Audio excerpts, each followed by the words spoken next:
뉴스 시작합니다. 저는 동정민입니다. 제1야당인 국민의힘 장동혁 신임 당대표 취임 첫날, 이 협치 기대는 와르르 무너졌습니다. 정청래 민주당 대표, 대한민국의 야당은 없고 극우 세력만 득세한다고 독설을 퍼붓더니 민주당, 국민의힘이 추천한 인권위원을 부결시켰습니다. 본회의장엔 고성이 오갔고 국민의힘은 모든 상임위 보이콧에 들어갔습니다. 여야가 강대강 충돌을 이어가는 형국, 이 와중에 이재명 대통령은 장 대표에게 영수회담을 제안했습니다. 첫 소식 구자준 기자입니다. 대전 현충원을 참배한 정청래 민주당 대표, 장동혁 국민의힘 신임 당대표에 대한 질문이 나오자 자리를 떠납니다. 국민의힘 장동혁 대표가 선출이 됐는데 서울 현충원을 참배한 장동혁 대표도 민주당에 대한 언급을 피했습니다. 민주당에서 당선 축하의 말도 건네기가 어렵다. 저희는 이제 앞으로 나아가겠습니다. 본회의 시작 전 두 대표는 공세 수위를 한껏 높였습니다. 도로 윤석열당, 도로 내란당이 된 마치 우리가 나라를 망쳤으니 너희도 나라를 망쳐야 된다 하는 그런 강박관 혐의. 여당을 견제하고 이재명 정권과 맞서 싸우는 앞으로 나아가는 일에만 함께 힘을 모아주셨으면 좋겠습니다. 본회의에서 국민의힘이 추천한 국가인권위원 선출안이 부결되자 고성이 쏟아졌습니다. 여러분의 행태가 다수당에 의한 독재라는 모습을 여러분이 지금 보여주고 있습니다. 민주당은 후보자들이 극우 성향을 띠고 있기 때문이라고 했지만 국민의힘은 모든 상임위원회 일정 보이콧을 선언했습니다. 민주당식 협치 파괴, 민주주의 파탄난다! 파탄난다! 파탄난다! 불똥은 장동혁 대표의 취임 축하난을 전달하러 온 우상호 대통령 정무수석에게도 튀었습니다. 안타깝게도 우리 정무수석께서 난을 들고 오는 그 와중에도 오늘 본회의장에서는 난이 일어났습니다. 나를 잘못 잡아서 와서 여러 가지 좀 불편하신 것 같은데 적절한 날에 초대해서 같이 정상회담 결과도 잘 말씀을 드리고 싶다, 이런 초대의 말씀을 전하라고 하셨습니다. 장 대표는 힘의 균형을 깨는 건 결국 나라를 위태롭게 한다며 거듭 항의했습니다. 채널A 뉴스 구자준입니다. 장동혁 대표 취임 첫날 가장 많이 한 말은 앞으로 나가겠다였습니다. 이 선거 기간 지원을 받았던 전한길 씨에겐 당직을 맡기지 않을 걸로 보입니다. 전당대회 때 강성 이미지를 약화시키고 중원으로 가겠다는 취지로 보입니다. 남영주 기자입니다. 이제 전당대회가 끝났습니다. 장동혁 국민의힘 대표, 취임 첫날 가는 곳마다 과거가 아닌 미래로 나가겠다고 밝혔습니다. 저희는 이제 앞으로 나아가겠습니다. 과거의 옷을 벗고 미래로 나가야 할 시간입니다. 앞으로 나아가는 일에만 함께 힘을 모아주셨으면 좋겠습니다. 첫 인선인 비서실장엔 80년대생 박준태 의원을 임명했습니다. 전당대회 내내 지지한 전한길 씨에게는 당직을 맡기지 않을 방침입니다. 당 관계자는 단일 대우로 여당과 싸워야 하기 때문에 불협화음이 될 만한 사안은 만들지 않겠다는 것 아니겠나라고 말했습니다. 전 씨도 장 대표에게 당직을 맡을 생각이 없다는 의사를 전달한 것으로 확인됐습니다. 전 씨는 당선 축하 인사를 전하며 평당원으로서 뒤에서 지원하겠다고 장 대표에게 전했다고 말했습니다. 중원으로 나가겠다는 전략이 담긴 장 대표의 행보로 보이지만 당 일각에선 장 대표의 선출에 기여한 보수 유튜버들이 당선 청구서를 들이밀 것이라는 말도 나옵니다. 채널A 뉴스 남영주입니다. 장동혁 대표 어제 저희 뉴스에 나와 조경태 의원을 향해 결단해달라고 했죠. 조 의원 오히려 당대표가 갈등을 조장한다, 한심하다고 맞섰습니다. 최승현 기자입니다. 먼저 결단을 하셔라. 우리 당에 내란 동조 세력이 있다는 말은 우리 당을 너무나 위험에 빠뜨리는 일입니다. 장동혁 대표로부터 결단을 요구받은 조경태 의원, 오늘 한심하다고 맞받았습니다. 대표가 갈등을 조장하고 분열을 야기하는 발언을 서슴지 않고 있다며 안타깝고 한심하다고 말했습니다. 조 의원은 윤 어게인을 외치는 세력이 존재하는 한 국민의힘은 내란당의 오명을 벗기 어려울 것이라고 지적했습니다. 장 대표는 맞대응은 삼가면서도 또다시 결단 가능성을 열어뒀습니다. 적절한 결단이 필요한 시점이라면 제가 할 수 있는 결단을 하겠습니다. 그러나 지금 이런저런 발언들에 대해서 제가 굳이 일일이 대응하지는 않겠습니다. 당 비판을 계속하면 징계나 출당 조치를 검토할 수 있다는 말로 해석됩니다. 단탄파 최고위원은 오늘 첫 최고위원 회의에서부터 한동훈 전 대표를 겨냥했습니다. 당원 게시판 조사는 당무감사와 함께 반드시 진행되어야 할 것입니다. 그리고 이 순간부터 국민의힘의 소속이면서도 개파 정치를 위해 당을 무지성으로 비판하고 있는 패널들에 대한 해당 행위의 책임을 반드시 묻겠습니다. 채널A 뉴스 최승현입니다. 한동훈 전 대표 전당대회 직전 최악을 피해달라며 김문수 후보를 지지했었는데요. 그런데 결과는 장동혁 대표였죠. 당내 친한계 의원들 일단 지켜보는 분위기인데 분당은 없다고 합니다. 손인혜 기자입니다. 한동훈 전 대표는 장동혁 신임 대표 선출 이틀째 침묵을 이어가고 있습니다. 네, 잠깐 통화했습니다. 덤덤히 저희들 가던 길 가야죠. 네. 한동훈 전 대표 반응이 궁금해서요. 그런 반응입니다. 오히려 이 애매함이 없어지고 더 선명해졌어요.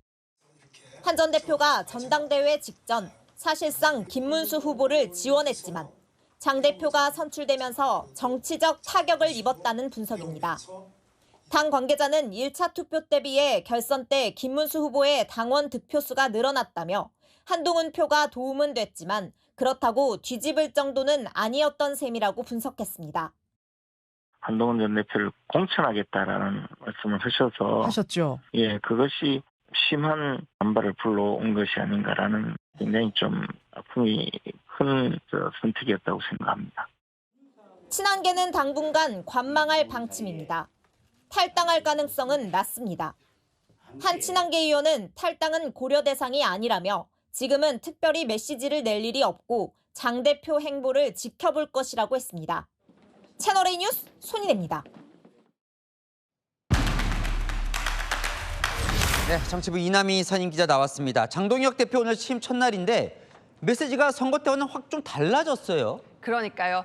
바로 장 대표의 최고위 첫 메시지, 과거의 옷을 벗고 미래로 나갈 시간이었습니다. 특정이 콕 찍어서요. 당 나가라 이런 말 없었습니다. 미래를 위한 단합, 또 민생, 대안 이런 단어들을 더 강조를 한 건데요. 취재해보니까요. 이제 선거는 끝났다는 겁니다. 선거 때는 전략적으로 강성 메시지 냈지만 이제는 달라져야 된다는 겁니다. 그래요? 뭐 어떻게 달라진다는 거예요? 일단은 각 세웠던 인물에 대한 언급이 달라졌습니다. 장 대표 전당대회 때는요.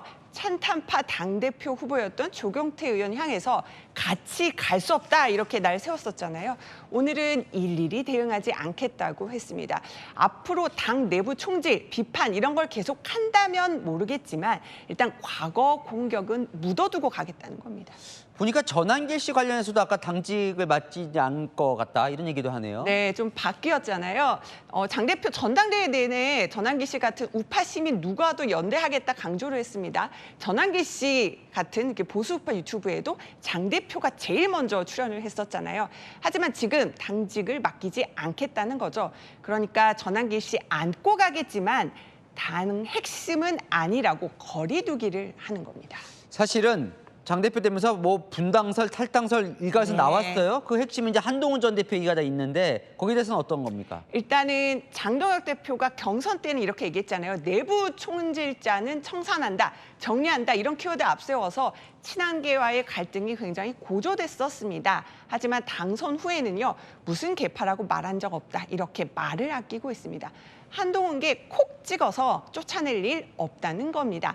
그러니까 당 내부에서 계속 싸우는 대신에 이재명 정권과 싸우는데 더 집중하겠다는 메시지입니다. 오늘 뭐 강대강 붙긴 했지만 정청래 대표에 대한 언급도 좀 바뀌었어요. 보면은요. 먼저 정청래 대표가 야당 대표와 악수도 하지 않겠다 그랬잖아요. 거기에 대해서 이제 내란 교사범이다 정 대표 이렇게 비판을 했었는데요. 당 대표가 된 후에는 정치를 복원하고 서로 협치하려는 노력 계속하겠다고 강조를 했습니다. 뭐예요? 왜 이렇게 좀 달라진 거예요? 자, 제일 중요한 거는 지지율을 끌어올리는 거거든요. 장 대표 어제 이 자리에서 동행커와 인터뷰하면서 강조했었잖아요. 국민의힘 지지율이 민주당을 앞서서 힘의 균형이 맞춰질 때 진정한 협치도 가능하다고요. 그러니까 지지율부터 올려야 민주당과도 더 잘 싸울 수 있고요. 또 자신의 운명이 걸린 내년 지방선거도 승리로 이끌 수 있기 때문입니다. 지지율을 올리려면 좀 중원으로 가야 된다 이런 얘기 같은데 네. 강성 당원들이 지지했는데 그들 요구를 저버릴 수 있냐 이런 얘기 나오더군요. 그러니까요. 다만 이제 원내에서 장 대표의 경우 옛 친윤계가 밀어줬고 또 송원석 원내대표와도 생각이 비슷해서 일단 장 대표 측은 이런 논란들이나 이런 것들 돌파가 또 단합이 가능할 걸로 보고 있습니다. 다만 오늘 당장 김민수 최고위원이 한동훈 전 대표 당원 게시판 논란 조사하자고 요구한 것처럼 앞으로도 각종 어떤 경선 청구서 쏟아질 수 있겠죠. 어떻게 대응해 나갈지가 리더십의 시험대가 될 전망입니다. 네, 이남희 선임 기자였습니다. 네, 70여 년 전 미국의 퇴역 군함을 원조받았던 나라. 이제는 미국이 우리에게 배를 만들어달라고 요청하는 상황이 됐죠. 한국 기업이 200년 된 미국 조선소를 인수했고 거기서 배를 만들었습니다. 이재명 대통령 방미 마지막 일정이었습니다. 이상원 기자입니다. 미국 필라델피아에 위치한 필리조선소. 일레이 차오 전 미국 노동부 장관이 한국 기업이 만든 배에 올라 샴페인을 깨트립니다. 이재명 대통령 부부도 함께 그 장면을 지켜봤습니다. 필리조선소는 우리나라와 연이 깊습니다. 1950년 6월 25일 한국전쟁, 북한 수송선을 침몰시킨 백두산함, 국민 성금을 모아 미국에서 사온 퇴역군함이었습니다. 한국전쟁을 승리로 이끈 또 다른 배, USS 엔티텀 항공모함은 필리조선소에서 탄생했습니다. 배 한 척 만들지 못했던 한국, 70년이 지나 필리조선소를 인수했고 오늘 첫 선박이 탄생해 명명식이 거행됐습니다. 미국 주지사는 한국의 감사의 뜻을 표했습니다. I appreciate your partnership. Thank you for helping us build on our legacy of shipbuilding. 하나오션은 우리 돈으로 7조 원을 필리조선소에 투자해 한 해 20척 이상 선박을 건조할 계획입니다. 선박 전면에는 트럼프 대통령이 주목한 마스가 협력이 적시됐습니다. 이제 한국과 미국이 힘을 모아 마스가의 기적을 현실로 빚어냅시다. 채널A 뉴스 이상원입니다. 한미 정상회담에서 주한미군 기지 부지 소유권을 갖고 싶다고 한 발언, 논란이 이어집니다. 정부 여당은 일제히 불가능하다며 진화에 나섰지만 앞으로 언제든 이 이슈가 재등장할 수 있다는 우려도 적지 않습니다. 이준성 기자입니다. Ask them to give us ownership of the land where we have the big fort. You know, we spent a lot of money building a fort. 이재명 대통령을 만나 주한미군이 사용 중인 부지 소유권을 언급한 트럼프 대통령. 대한민국 영토를 미국이 갖겠다는 뜻으로 해석될 수 있는 만큼 정부는 즉각 선을 그었습니다. 트럼프 입장에서는 전략 전술 차원에서 다른 것을 요구하려고 그런 말을 꺼낼 수도 있다 이렇게 생각을 합니다만은 현실의 세계에서는 불가능합니다. 한미 상호 방위 조약 등에 따라 주한미군은 사용권만 가지고 있다는 겁니다. 돌출 발언에 놀란 여당도 평가절하했지만 그거는 트럼프의 즉흥적인 발언이 아닌가. 여지는 계속됐습니다. 앞으로 미국이 협상 수단으로 다시 꺼낼 가능성이 있다는 겁니다. 존 볼턴 전 백악관 국가안보보좌관은 트럼프는 부동산 개발업자라며 미국을 자신의 사업체로 활용하는 걸 보면 앞으로 어떤 생각을 할지 상상조차 어렵다고 했습니다.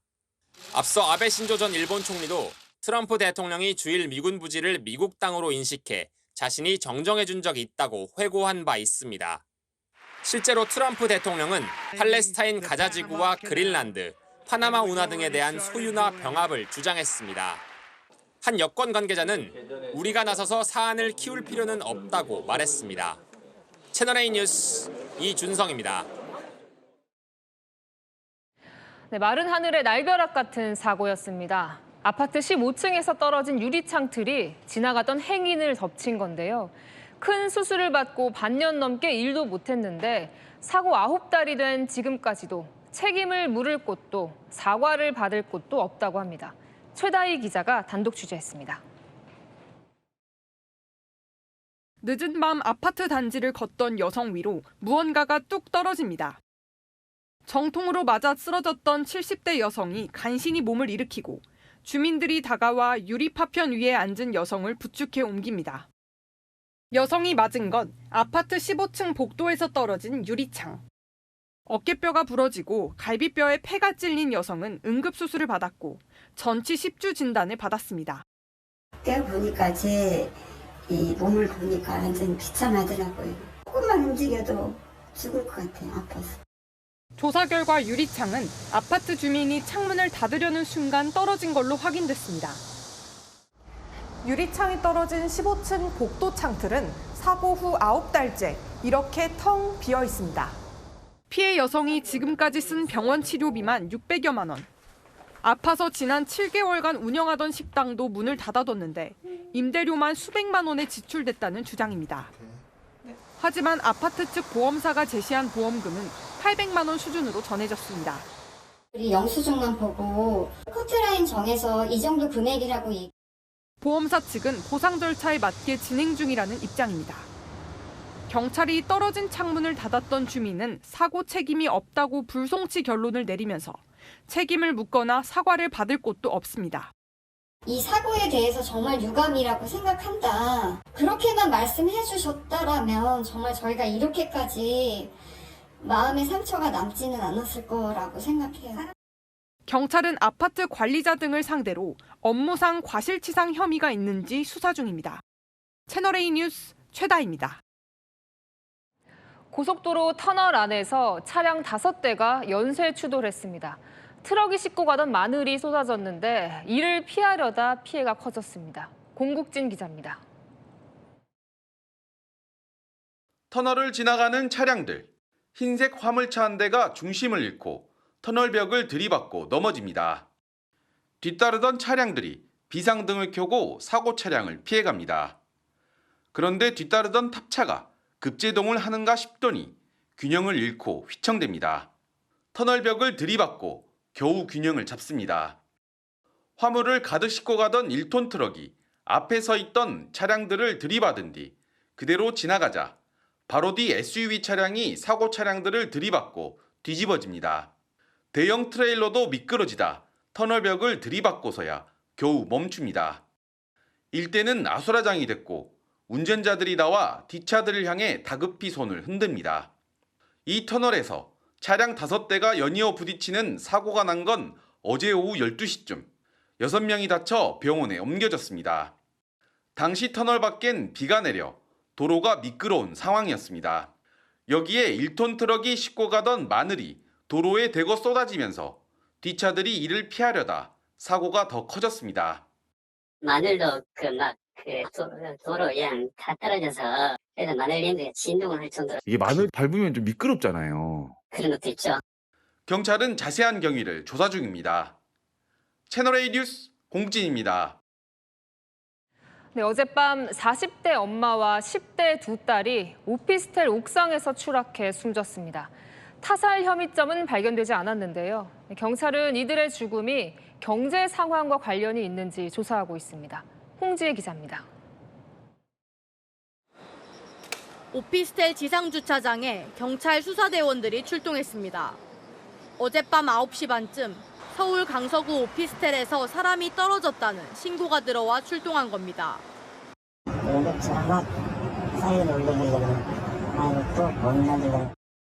오피스텔에 살고 있던 40대 엄마와 10대 딸 1명은 지상에서 숨진 채 발견됐습니다.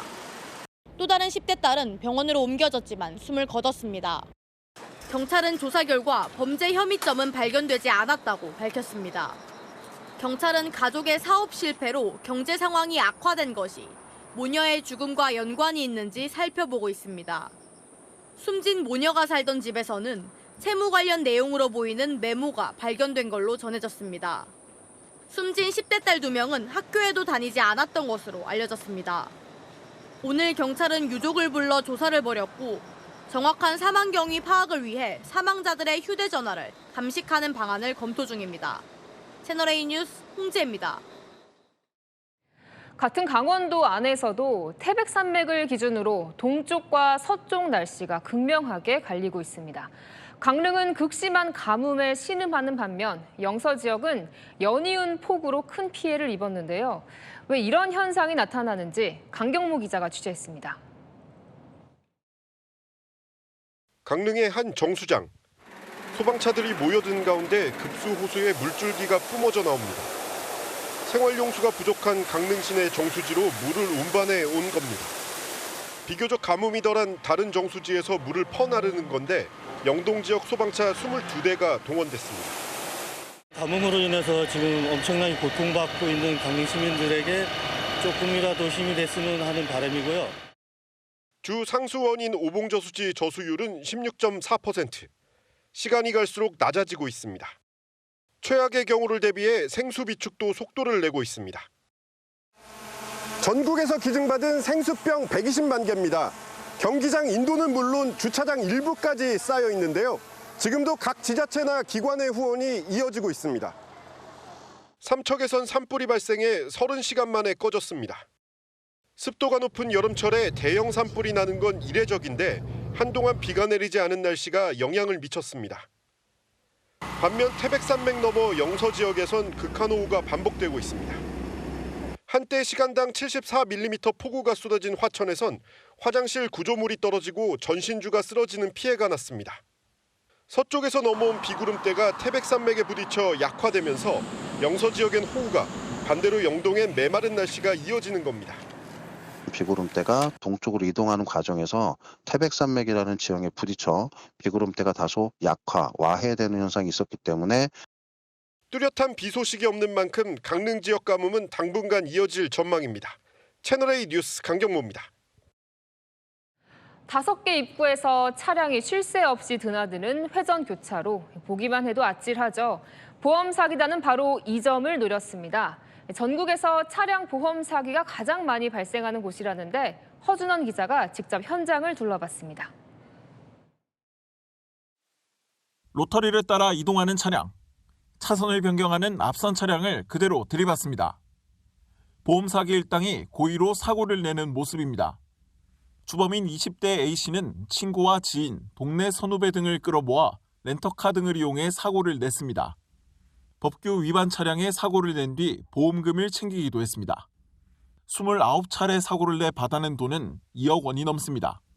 이들이 범행을 주로 저지른 곳은 울산의 공업탑 로터리입니다. 5개 차로가 맞물린 대형 회차로로 도로 5곳에서 차량들이 동시에 진입하고 나가다 보니 사고 위험이 높습니다. 복잡한 구조 탓에 범죄 표적도 되고 있습니다. 지난 2021년부터 3년간 보험금을 노린 고의 교통사고 43건이 발생해 전국 1위를 기록했습니다. 로터리 상황이 얼마나 복잡한지 직접 차를 타고 돌아보겠습니다. 신호가 바뀔 때마다 로터리를 진입하거나 빠져나가는 차량들이 얽힙니다. 방향 지시 등도 켜지 않거나 한 번에 여러 차선을 가로지르는 차량들까지 나타나면서 위험천만한 상황이 이어집니다. 교통 혼잡이 완화될까 싶어서 로터리를 이제 선호했었는데 차량이 많아짐에 따라서 로터리가 오히려 교통 정체를 일으키는. 울산시는 로터리를 평면교차로로 전환하는 공사를 추진 중입니다. 채널A 뉴스 허준원입니다.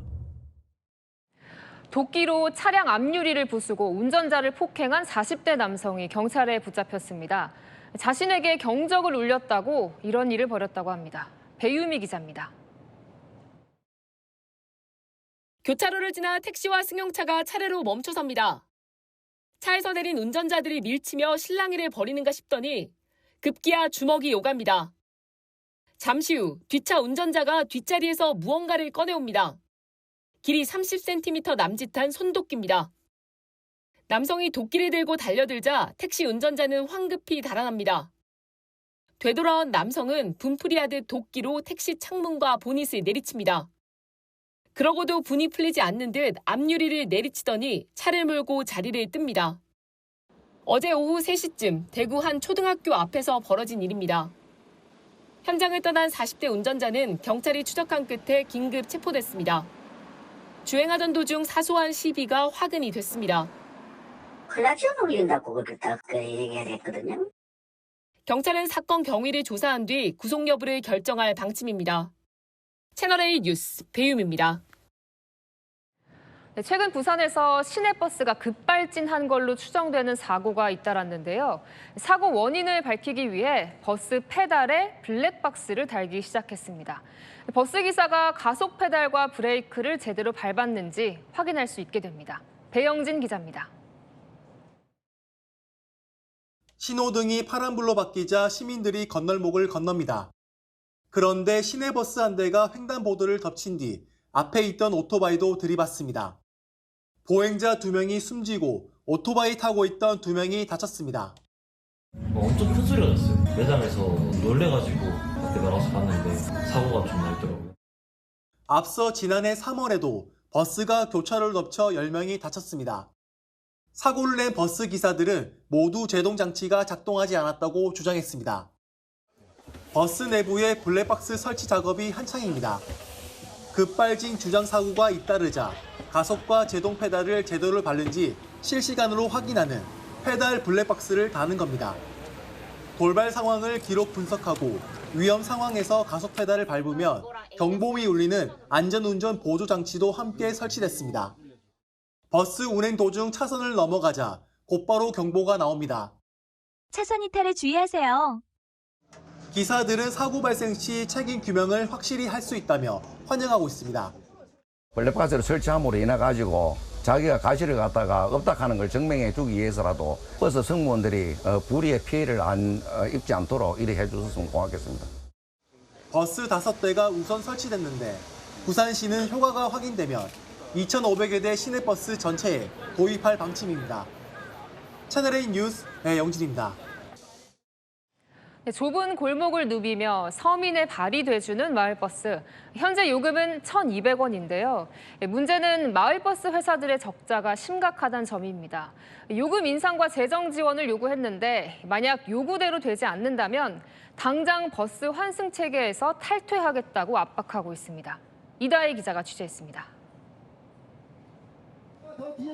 마을버스 조합이 닷새 뒤인 다음 달 1일을 시한으로 내걸었습니다. 요구사항을 안 들어주면 서울 140개 마을버스 업체는 환승 할인 제도에서 탈퇴하겠다는 겁니다. 이렇게 되면 마을버스를 탈 때 환승 할인 없이 1,200원의 별도 요금을 내야 합니다. 달릴수록 손해본다. 요금 인상을 즉각 시행하라. 요금 인상을 포함해 서울시의 마을버스 회사 지원금 확대가 핵심 요구입니다. 시내버스나 지하철을 이용한 승객이 마을버스로 환승하면 할인이 적용되고 마을버스 업체는 승객 1인당 524원의 손해를 봅니다. 서울시가 이 손해를 메꿀 지원금을 주는데 이 지원금을 확대하란 겁니다. 시민들의 반응은 엇갈립니다. 제 살 깎는 행동이라고 생각을 하고 있습니다. 마을버스를 피하고 그냥 환승이 되는 버스를 찾아서 이동해서 탈 것 같습니다. 서촌 골목 안에를 다니는 게 출퇴근을 하는 시간이다 보니까 오히려 인상이 돼도 마을버스를 좀 더 이용할 것 같습니다. 서울시는 마을버스 업계 운영 실태 등 전반적인 조사를 벌였다며 이 조사 결과를 바탕으로 마을버스 업계 요구사항을 얼마나 받아들일지에 대해 판단할 것이라 밝혔습니다. 채널A 뉴스 이다혜입니다. 네, 올 초 에어부산 여객기 화재 사고를 계기로 보조 배터리를 기내에 가져가려면 전용 비닐봉투에 넣어야 했죠. 다음 달부터 이 비닐팩이 사라집니다. 대신 온도 감지 스티커가 도입되는데 실효성이 있을지 우려의 목소리도 나옵니다. 우현기 기자입니다. 기내 선반에서 연기가 새나오자 안전교관들이 곧바로 진화에 나섭니다. 소화기 3개째입니다. 예, 알겠습니다. 불타버린 보조 배터리를 꺼내고 물을 뿌린 뒤 별도의 보관백에 옮겨 담습니다. 정부가 다음 달부터 비행기 화재 예방을 위해 기내 격리 보관백 비치를 의무화하자 항공사들이 대응 훈련을 진행한 겁니다. 최대 15리터까지 물이 안에 보관이 되어 있기 때문에 추가적인 재해 발화로부터 안전하게. 지난 3월 도입됐던 보조 배터리 비닐팩 제공은 실효성과 환경 오염을 이유로 5개월여 만에 중단됩니다. 대신 선반에 부착할 온도 감응형 스티커가 새로 도입됩니다. 40도 이상 온도가 올라가면 색이 변하는 스티커로 선반 화재 여부를 한눈에 알 수 있게 하겠다는 겁니다. 객실 내부에 불이 난 상황을 가정해봤습니다. 제가 선반을 살짝 들어 올려서 온도를 측정해 보도록 하겠습니다. 네, 끝부분 온도만 현재 79도가 나왔는데요. 온도 스티커가 부착된다면 이 온도에 맞게 색상이 변하는 겁니다. 하지만 전문가들은 여전히 실효성에 의문을 제기합니다. 바깥쪽에다 붙인다 그러면 안에서 상당 부분 화재가 진행돼야지만 변색이 가능하기 때문에 국토부는 화재 실험을 통해 조기 대응이 가능하다고 봤다고 밝혔습니다. 채널A 뉴스 우현규입니다. 내년 새학기부터 초중고교에서 수업 중 휴대전화 사용이 금지됩니다. 학교 재량으로 휴대전화 소지를 제한할 수도 있는데요. 잘 정착할 수 있을까요? 김승희 기자입니다. 교탁 앞에서 교사와 대치하고 있는 고등학생. 교탁을 내리치고 물건을 집어 던집니다.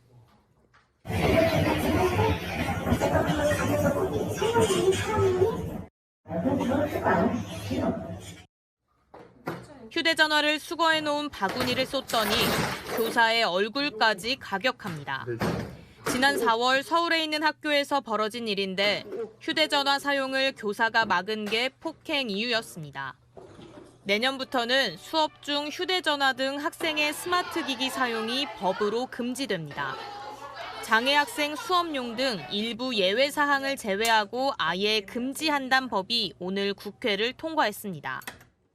환영해야 된다고 생각이 안 들 정도로 당연한 거라고 생각하고 있거든요. 아직은 뭔가를 제어하기에는 너무 어리지 않나. 그래서 어느 정도 선까지는 어른들이 그리고 선생님들이 그런 부분을 해줘야 하지 않나. 아예 학교 내에서의 스마트 기기 소지나 사용을 학교가 제한할 수도 있습니다. 학생이 이를 어기면 학칙에 따라 조치를 취한다는 게 교육부의 설명입니다. 예술적으로 할 수는 없는 거고 학교마다의 학칙이 있으니까 그에 따라서 이제 처리가 될 것 같아요. 하지만 새 법안 시행을 놓고 학생단체의 반발도 예상되는 상황입니다.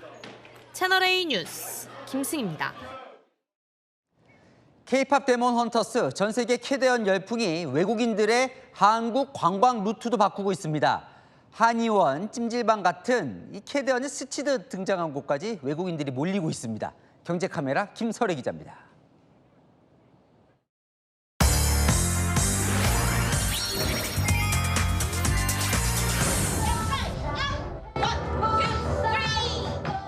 신나는 K-팝 음악에 맞춰 춤 동작을 따라하는 10대 튀르키예 소녀들.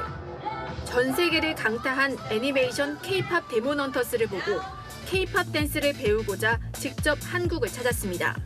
And my parents, in my birthday, they said that you can go to Korea, so this is my birthday gift. 3주 전에 영국에서 온 7살 시에나는 보라색 가발을 쓰고 영화 속 주인공이 되어봅니다.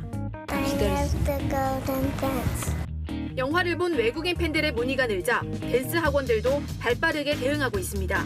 외국인 특강, 캐대언 소다팝 특강을 준비 중에 있습니다. 영화에 등장한 한국의 일상 체험도 새로운 관광 코스로 주목받고 있습니다.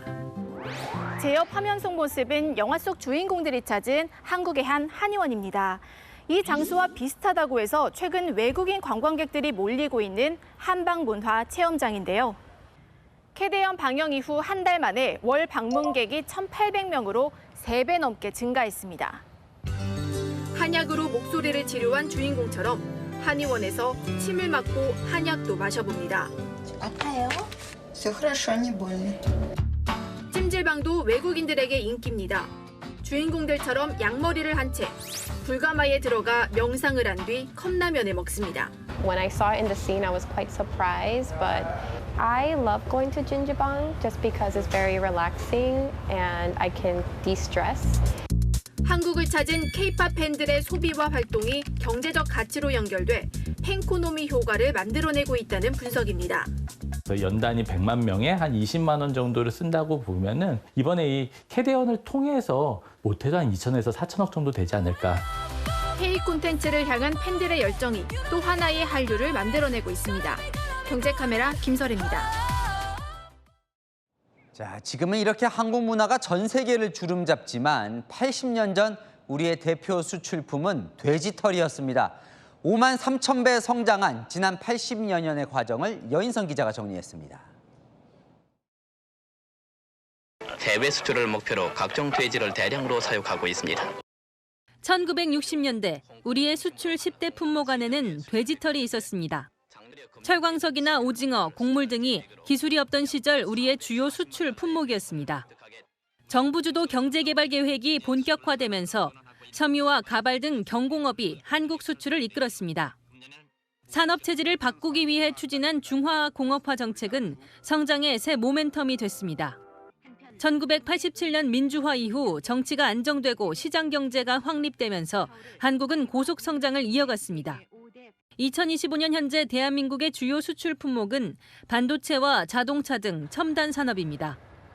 경제 성장에 힘입어 1953년 한국전쟁이 끝난 후 477억 원에 불과했던 우리나라의 국내 총생산은 지난해 2,557조 원으로 5만 배 넘게 성장했습니다. 1인당 국민 총소득은 2018년 3만 달러를 돌파했고 2023년부터는 일본을 뛰어넘었습니다. 지난해 우리나라 1인당 국민소득은 3만 달러를 돌파했습니다. 선진국 대열에 진입했다는 지표였는데요. K 콘텐츠 등 소프트 파워까지 갖추며 광복 80년 만에 대한민국은 명실상부한 선진국의 반열에 올랐습니다. 채널A 뉴스 여인선입니다. 로코노미라는 말 들어보셨습니까? 로컬, 이 지역 특산품을 활용해서 이코노미, 경제 상생을 꾀한다는 건데요. 채널A와 동아일보가 이틀 후 여는 국내 최대 규모의 창농, 귀농 박람회 에이팜쇼. 이 창녕의 마늘버거, 평창의 감자칩 등 로코노미 상품들 만나보실까요? 김태우 기자입니다. 경남 창녕군의 한 마늘 농장. 수확한 마늘을 분류하느라 눈코 뜰 새 없이 바쁩니다. 수확된 마늘들은 이렇게 선별용 기계를 거치게 되는데요. 기계를 통과해서 비슷한 크기별로 나뉘어 등급이 매겨진 후 망에 들어가게 됩니다. 지난 2021년 유명 프랜차이즈 업체가 이곳 마늘을 사용해 만든 버거가 인기를 끌면서 지역 농가 매출이 크게 증가했습니다. 창녕 마늘이라는 게 전 국민이 알게 해준 효과가 가장 큰 것 같아요. 강원 평창군의 감자 농장에선 유명 제과업체에 납품할 감자 분류에 여념이 없습니다. 업체는 청년 농부들로부터 연간 300여 톤의 감자를 공급받고 농업교육부터 재배, 납품까지 전 과정을 지원하고 있습니다. 팔로 개척을 우선은 처음으로 시작해 주니까 너무 안심스럽고 농사를 맨 처음에 초기에는 질 수 있는 그 확보할 수 있고. 농가의 지역 특산물과 기업의 인기 메뉴를 접목한 로코노미 전략을 통해 지방 농가들은 수익을 늘리고 기업들은 차별화된 마케팅 효과를 얻고 있습니다. 농가와 기업의 더 다양한 상생 사례들은 오는 29일부터 사흘간 서울 양재동 AT센터에서 열리는 창농 귀농 박람회 에이팜쇼에서 확인할 수 있습니다. 채널A 뉴스 김태우입니다. 미국의 한 항공사가 내년부터 몸집이 큰 승객은 좌석을 2장 구매해야 한다고 발표했는데요. 갑로늘박이 이어지고 있습니다. 여러분은 어떻게 생각하십니까? 정다은 기자입니다. 미국 저가 항공사 사우스웨스트 항공이 내년 1월부터 비만 등으로 체격이 큰 승객, 이른바 플러스 사이즈 탑승객에 자리를 추가로 하나 더 구매하도록 하는 정책을 추진한다고 밝혔습니다. 변경될 항공사 규정은 팔걸이가 기준입니다. 양쪽 팔걸이를 모두 내린 상태에서 승객의 체격이 옆좌석을 침범할 정도로 크다면 추가로 옆자리를 구매해야 한다고 명시하고 있습니다. 그동안 이 항공사는 몸집이 큰 승객들에 대해 빈좌석을 무료로 제공해왔는데 이를 바꾼 겁니다. 유나이티드 항공 등 미국의 대형 항공사들은 이미 옆좌석 침범 여부 등을 기준으로 비슷한 정책을 추진 중입니다. 이에 대해 비만 수용 전국협회 측은 비행 자체를 포기하는 승객이 생길 수 있다고 비판했습니다. My body isn't the problem. The system is. When you're forced to buy two seats or squeeze into a space that wasn't designed for your body, it's not just inconvenient, it's dehumanizing. 현재 언론은 해당 항공사가 최근 실적 부진 등으로 규정을 바꿀 수밖에 없었다고 전했습니다. 채널A 뉴스 정다은입니다. 화성 탐사의 꿈이 한 걸음 더 가까워졌을까요? 머스크의 우주선 스타쉽이 3번의 실패를 딛고 시험 비행에 성공했습니다. 그 모습을 김정근 기자가 전합니다. 3, 2, 1. 엄청난 화염을 뿜으며 우주선이 날아오릅니다. 현지 시각 어제 오후 6시 30분 미국 텍사스에서 일론 머스크가 이끄는 민간 우주기업 스페이스X의 화성 탐사선 스타쉽이 시험 비행에 성공했습니다. 발사 약 2분 50초 만에 1단 추진체 분리가 이루어집니다. 기존처럼 추진체가 발사대로 복귀하는 방식이 아니라 엔진이 꺼지는 응급 상황을 가정해 해수면 위로 착지하도록 했습니다. 약 1시간을 날아 호주 서쪽 인도양에 도착했고 우주선이 해수면 위에 수직으로 서자 사람들이 환호합니다. 그동안 실패했던 모형 위성 배치도 이번엔 성공하며 스타쉽의 위성 운송 능력을 인정받았다는 평가입니다. 올해 스타쉽 시험 비행은 총 4차례 진행됐는데 앞서 3번 모두 공중에서 폭발하며 실패했습니다. 2달 전엔 지상 폭발 사고까지 났지만 이번 시험 비행 성공으로 분위기 반전을 이뤘다는 평가가 나옵니다. Why of Starship is that we want to be a multi-planet species to extend consciousness beyond Earth. 스페이스X는 2027년엔 달에, 이듬해엔 화성에 사람을 보낼 계획입니다. 채널A 뉴스 김정근입니다. 중국에서 도로 위를 달리던 차량이 갑자기 생겨난 지름 3m 싱크홀에 빠졌습니다. 장하연 기자입니다. 도로에 흰색 SUV 차량이 달립니다. 그런데 갑자기 시커먼 구멍이 생기고 SUV 차량이 스르륵 빠집니다. 지름 약 3m짜리 싱크홀에 빠진 차량은 바퀴를 드러낸 채 옆으로 누워 있습니다. 현지 시각 그제 오후 1시쯤 중국 중남부 안후이성 허페이시에서 도로 위 차량이 싱크홀에 빠지는 사고가 발생했습니다. 차에 타고 있던 4명은 무사히 구조됐습니다. 시 당국은 도로 붕괴 원인을 조사 중입니다. 경찰이 가정집 현관 앞에 다가선 순간 갑자기 현관문이 열리고 흉기를 든 남성이 경찰을 덮칩니다. 부상을 입은 경찰은 끝까지 남성을 제압하려 했고 뒤어 합류한 동료와 함께 남성을 붙잡는 데 성공합니다. 지난달 27일 미국 캘리포니아 캐티드럴 시티에서 가정폭력 신고를 받고 출동한 경찰관을 범인이 급습한 겁니다. 경찰은 가정폭력 현장 출동의 위험성을 알리기 위해 해당 CCTV 영상을 뒤늦게 공개했습니다. 검거된 용의자는 살인미수 혐의로 기소됐습니다. 남성이 운전을 하며 이야기를 합니다. 그런데 차 계기판을 보니 속도가 계속 올라가고 시속 225km까지 치솟습니다. 영상 속 남성은 튀르키예 교통인프라 장관으로 고속도로를 점검하는 모습을 자신의 SNS에 공개했습니다. 그런데 해당 고속도로의 제한 속도는 시속 140km로 누구보다 교통법규를 지켜야 할 장관이 과속을 한 겁니다. 논란이 일자 장관은 나도 모르게 과속을 했다며 뒤늦게 경찰의 자수에 과태료 처분을 받은 것으로 알려졌습니다. 채널A 뉴스 장하연입니다. 빙하가 녹으면서 수천 년 전 미생물이 깨어나 인류를 위협한다. SF 영화 속에나 나올 법한 얘기가 현실이 될지도 모르겠습니다. 남극 빙하 속에서 미생물이 발견됐는데 일부는 인체 감염 가능성이 확인됐습니다. 오은선 기자입니다. 극단적 이상기후로 결국 녹아버린 빙하. 그 안에 묻혀있던 고대 미생물이 깨어납니다. 북극곰부터 사람들까지 차례차례 감염돼 좀비처럼 쓰러져 버립니다. 영화 속만의 이야기가 아닐 수도 있습니다. 극지연구소 연구팀이 남극 빙하에 길다란 기둥을 꽂고 시추 작업을 진행합니다. 꺼낸 빙하 샘플에 불빛을 비추고 길이를 재며 분석에 들어갑니다. 채취 과정을 통해 빙하에서 깨어난 일부 미생물이 사람에게 감염 가능성이 있다는 연구 결과가 나왔습니다. 연구팀은 서기 520년에서 1980년에 형성된 빙하층에서 27종, 656개 균주의 미생물을 확보했습니다. 대부분 무해했지만 9종, 55개 균주는 성격이 달랐습니다. 결핵균처럼 인체세포에 달라붙고 일부는 체온인 37도에서 적혈구를 파괴했습니다. 면역력이 약하다면 위험할 수 있는 겁니다. 굉장히 과거에 묻혀 있었던 미생물들 또한 저희 인간에게까지 노출이 될 수 있는데 이번 연구 결과는 미생물 연구가 적은 남극 빙하에서 우리 연구진이 독자적으로 수행한 연구라는 점에서 의미가 큽니다. 연구진은 이번 연구로 남극 미생물의 다양성과 잠재적 위험성을 이해하는 데 중요한 자료가 될 수 있다고 설명했습니다. 채널A 뉴스 오은선입니다. 계엄 당시 국무회의 때 반대한 국무위원, 특검은 2명뿐이었다고 보고 있습니다. 특검은 그 2명에 한덕수 전 총리는 포함되지 않는다고 주장했습니다. 반대를 안 했다는 건데 한 전 총리는 지금도 당시 반대했다고 말하고 있거든요. 잠시 후 한 전 총리의 구속 여부를 결정한 재판부는 어떻게 볼까요?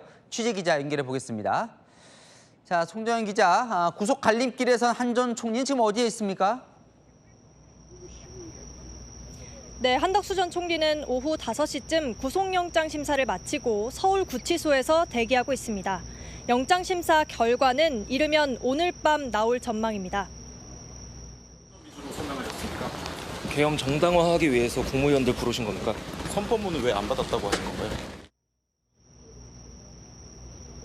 오늘 영장 심사에선 한 전 총리의 비상계엄 반대 여부가 쟁점이었습니다.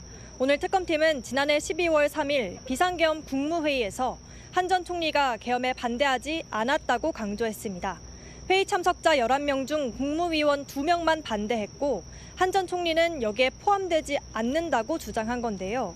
한 전 총리 측은 국무회의는 윤석열 전 대통령이 주재했고 자신은 증거인멸이나 도주 우려가 없다고 반박했습니다. 앞서 한 전 총리는 계엄 선포문을 받은 적이 없다고 했는데 진술을 바꾼 게 증거인멸 정황으로 인정될지가 영장 발부의 최대 변수라는 관측도 나옵니다. 지금까지 서울중앙지법에서 전해드렸습니다. 권성동 국민의힘 의원이 지금 특검 조사를 받고 있습니다. 통일교에서 억대 불법 정치 자금을 받은 혐의인데요. 권 의원은 완전 결백하다, 반드시 무죄를 받겠다고 했습니다. 특검은 구속영장 청구를 검토 중입니다. 김지윤 기자입니다. 김건희 특검팀에 피의자 조사를 받으러 온 권성동 국민의힘 의원. 특검이 없는 죄를 만들 수는 없다며 결백을 주장했습니다. 특검 측이 제기한 각종 의혹에 대해서 저는 결백합니다. 그렇기 때문에 당당합니다. 있는 그대로 다 진술하고 반드시 무죄를 받도록 하겠습니다. 통일교 간부에게 억대 불법 정치 자금을 받았다는 의혹도 부인했습니다. 여러 번 밝힌 바와 같이 통일교 관계자로부터 어떠한 군품을 수사한 바가 없습니다. 특검은 권 의원이 정치자금 대가로 통일교 전 간부 윤모 씨의 윤석열 전 대통령 독대를 주선한 걸로 의심하고 있습니다. 한학자 통일교 총재의 원정 도박 의혹 관련 수사 정보를 유출한 정황도 수사 중입니다. 오늘 조사에선 권 의원이 통일교 인사들과 교류하게 된 계기와 자금 수수 경위를 집중 추궁했습니다. 권 의원은 진술 거부권을 행사하지 않고 혐의를 적극적으로 부인했습니다. 특검은 권 의원의 혐의가 무겁다고 보고 구속영장을 청구하는 방안을 검토 중인 걸로 알려졌습니다. 채널A 뉴스 김지윤입니다. 내란 특검이 해경 간부를 압수수색하면서 적용한 혐의 내란 부화 수행입니다. 처음 적용되는 혐의라는데요. 부화 수행, 그러니까 깊이 생각 않고 부하내동하듯 맹목적으로 따랐다는 겁니다. 우두머리, 그러니까 주도자 외에 그냥 시키는 대로 한 단순 가담자까지 처벌 범위가 확대되는 것 아니냐는 관측이 나옵니다. 김호영 기자가 단독 보도합니다. 어제 내란특검은 해양경찰청 전 기획조정관을 압수수색하면서 내란 부하수행 혐의를 적용했습니다. 특검이 내란 부하수행 혐의로 강제 수사에 나선 건 처음입니다. 형법상 내란 부하수행은 내란 우두머리, 내란 중요임무 종사 혐의와 달리 폭동 단순 가담자에게 적용하는 혐의입니다. 특검이 계엄 직후 합동수사본부 인력 파견 등을 주장한 해경 간부에게 이 혐의를 적용한 걸 두고 내란 관련 처벌 대상이 확대되는 것 아니냐는 관측이 나옵니다. 지금까지는 윤석열 전 대통령이나 김용현, 이상민 전 장관, 계엄군 장성 등 계엄을 주도하거나 적극 가담한 혐의를 받는 고위직들만 재판에 넘겨졌습니다. 영관급 이하 군 장교 등은 구속이나 기소 대상으로 삼지 않았습니다. 특검이 내란죄 적용 대상을 확장하면서 계엄 해제 방해나 외환 혐의 수사 관련 군경 실무진의 협조를 이끌어내려는 것이라는 분석도 나옵니다. 채널A 뉴스 김호영입니다. 이재명 대통령 경기지사 시절에 도청 법인카드를 사적으로 쓴 혐의로 재판에 넘겨졌었죠. 대통령 재판은 중단됐지만 이 공범 재판은 진행이 됩니다. 자, 기소된 전직 경기도청 공무원 이 대통령을 증인으로 불러달라고 재판부에 요청했습니다. 대통령 공모나 지시 여부 알려면 불러서 들어봐야 한다는 건데 재판부는 어떤 결정을 할까요? 유준 기자입니다. 수원지방법원에서 열린 경기도 법인카드 유용 의혹 1차 공판. 지난달 재판부 결정으로 이재명 대통령의 배임 혐의 재판이 중단되면서 오늘은 공범으로 기소된 전 경기지사 비서실장 정모 씨와 5급 공무원 배모 씨만 피고인으로 출석했습니다. 그런데 정 전 실장 측이 이 대통령을 증인으로 불러달라고 재판부에 요청했습니다. 이 대통령과 공모하거나 지시받은 사실이 있는지 밝히려면 이 대통령 증인 신청이 불가피하다는 게 이유입니다. 재판부는 증인 채택 여부는 추후 결정하겠다고 밝혔습니다. 앞서 정 전 실장과 배 씨는 이 대통령과 함께 재판을 중단해달라고 주장했지만 재판부는 이 대통령 재판만 중단시켰습니다. 이 대통령은 경기지사 재직 당시 도청 법인카드 등 경기도 예산 1억 653만 원을 사적으로 쓴 혐의로 재판에 넘겨졌습니다. 재판부는 다음 달 20일 법인카드 의혹을 처음 제보한 전 경기도청 공무원 조명현 씨를 증인으로 불렀습니다. 채널A 뉴스 유주은입니다. 성혜랑 기자와 여랑야랑 시작합니다. 첫 번째 주제 보겠습니다. 오랜만에 보네요. 최동석 인사혁신처장 당한 만큼이요? 네, 최동석 처장 임명 뒤에 과거 남을 비판했던 글 때문에 홍역 치렀죠. 오늘 국회에 왔는데요. 자신이 비판했던 당사자들을 마주했습니다. 말끝마다 인사 전문가라고 하는데 기업 인사가 있고 공공영역 인사가 있고 다르죠. 그렇죠? 다른지 잘 모르겠습니다. 모르는 게 문제인 거예요. 교과서 기본만 보세요. 인사 전문가라고 하지 마세요. 귀에 대단히 거슬려요. 자기에게 맞지 않은 것은 재앙으로 돌아와요. 야, 그러니까 자신이 비난했던 의원들에게 감시를 받는 이제 피감 기관장이 된 거예요. 네, 기억나실 텐데요. 이 최 처장이 무능한 아이라고 했던 윤호중 장관도 한자리에 있었습니다. 바로 옆자리에 윤호중 장관님하고 나란히 앉아 계시니 우픈 생각이 듭니다. 제가 공직자가 되기 이전에 전문가로서 했던 모든 발언들에 대해서 많은 분들의 마음의 상처가 크다는 것을 알게 되었습니다. 대단히 죄송하고 송구하다는 말씀을 올립니다. 네, 다음 주에 보겠습니다. 자, 누군가 위기에 처해 있는 것 같은데요. 네, 위기에 처한 사람 바로 근육맨 정성호 법무부 장관입니다. 사진 속 근육을 잃을 위기에 처했다는데요. 오늘 새벽 운동 시간이 부족하니 복부에 살이 찌는 느낌이라고 호소했습니다. 아, 운동하다가 안 하면 무겁죠, 몸이. 네, 무려 서울대 역도부장 출신인 정 장관. 법무부와 국회를 오가느라 운동할 시간조차 없다고 합니다. 네, 몸고생뿐 아니라 마음고생도 좀 하는 것 같아요, 요즘. 네, 그럴 만도 한 게요. 친정 의원들과 계속 부딪히는 형국이거든요. 윤석열 체포영장 집행 거부 CCTV 국회 상임위 의결이 된다라면 CCTV 공개하시겠습니까? 한때 대한민국 대통령이었던 분의 어떤 집행 과정에서 나타난 불미스러운 걸 일반에 공개하기 좀 어려울 것 같습니다. 장관님, 내란숙의 피고인입니다. 국민들께서는 반드시 확인할 필요가 있다고 저는 생각합니다. 한 민주당 의원 결정은 우리가 한다 뭐 이런 말도 하던데 검찰 개혁안 두고는 더 곤란한 처지인 것 같아요. 네, 급기야 친정으로부터 이 장관 본분까지 지적받는 처지에 이르렀습니다. 당 지도부에서는 장관이 지금 아직 당에서 입장을 내지 않았는데 본분에 충실한 건가? 이런 정도에 대한 그 우려가 좀 있는 것 같습니다. 좀 너무 나간 거 아니냐 이런 발언까지 했던데 뭐 때문에 저래요? 네, 민주당은 지금 검찰청을 아예 없애자고 하죠. 하지만 정 장관은 명칭은 남기고 기능만 줄이는 안을 검토 중이거든요. 이 딜레마에 선 정 장관 몸도 마음도 힘든 이유 알 것 같죠? 네, 하나 더 보겠습니다. 여야 뭐 극과 극 다른 게 하루 이틀 일입니까? 네, 하지만 아무리 여야라도 같은 장면을 어떻게 이렇게 다르게 볼까요? 한미 정상회담 장면마다 평가는 극과 극이었습니다. 무슨 만년필을 선물로 줬다는 등 이 보이지 않는 세심한 노력. 등받이에 등 한 번 기대지 못한 채 감원하는 굴욕적인 모습. 서서 서명함으로써 상대방에 대한 배려의 피크를 그 장면으로 이루었다.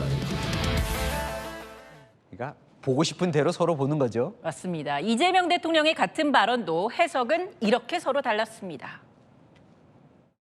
북한의 트럼프 월드가 되어서 거기서 저도 골프 칠 수 있게 해주시고 결국 이 말은 대북 투자 제재 이거를 풀어달라. 거의 신의 한 수 같은 그런. 대통령께서 피스 메이커를 하시면 저는 페이스 메이커로 김정은의 페이스 메이커가 되지 않기를 바랍니다. 한반도 시계를 다시 돌릴 수 있는 솔루션 메이커 같은. 외교만큼은 무조건 칭찬도 비판도 말고 국익에 도움되도록 같은 곳을 바라볼 순 없을까요? 네, 지금까지 여랑야랑이었습니다.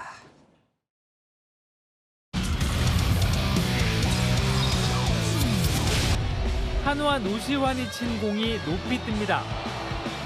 키움 수비수 3명이 공을 잡기 위해 한 곳으로 모이는데 허공만 바라봅니다. 한참 기다려도 떨어지지 않던 공이 갑자기 라인 밖으로 툭 떨어집니다. 오척돔 천장 구조물에 끼었던 공이 뒤늦게 떨어진 겁니다. 노시환은 3루까지 왔다 태그됐지만 심판은 안타를 인정하며 2루로 가라고 명합니다. 타구가 페어 지역에서 천장에 일정 시간 정지해 있으므로 고총들에 의해서 투베이스로 하겠습니다. 한 점 차로 불안하게 앞서가던 한화는 이 행운의 2루타를 발판으로 한 점 더 추가하며 승리를 따냈습니다. 지금까지 스포츠A였습니다. 수도권 등 서쪽에 다시 폭염특보가 내려졌습니다. 동풍이 백두대간을 넘으며 뜨거워져 서쪽을 달구고 있고요. 바람이 바로 닿는 영동은 비교적 기온이 낮습니다. 8월 말이지만 당분간 체감 33도 안팎으로 계속 후텁지근합니다. 길어지는 더위에 지치지 않도록 건강 잘 챙겨야겠습니다. 밤사이 서울 25도로 다시 열대야가 발생하고요. 그 밖에 도심과 해안도 열기가 식지 않겠습니다. 내일 낮 기온은 서울 32도, 광주와 대구 33도까지 오릅니다. 내일 전국이 맑겠지만 중부와 제주는 갑작스러운 소나기가 쏟아질 수 있고요. 양은 5에서 40mm 정도입니다. 당분간 비나 소나기가 자주 내리겠습니다. 우선 토요일까지 중북부에 소나기가 오겠고 일요일 중부부터 비가 시작돼 다음날 전국으로 확대됩니다. 기상정보 확인하시고 우산 잘 챙겨야겠습니다. 날씨였습니다. 뉴스에 마칩니다. 시청해주셔서 감사합니다.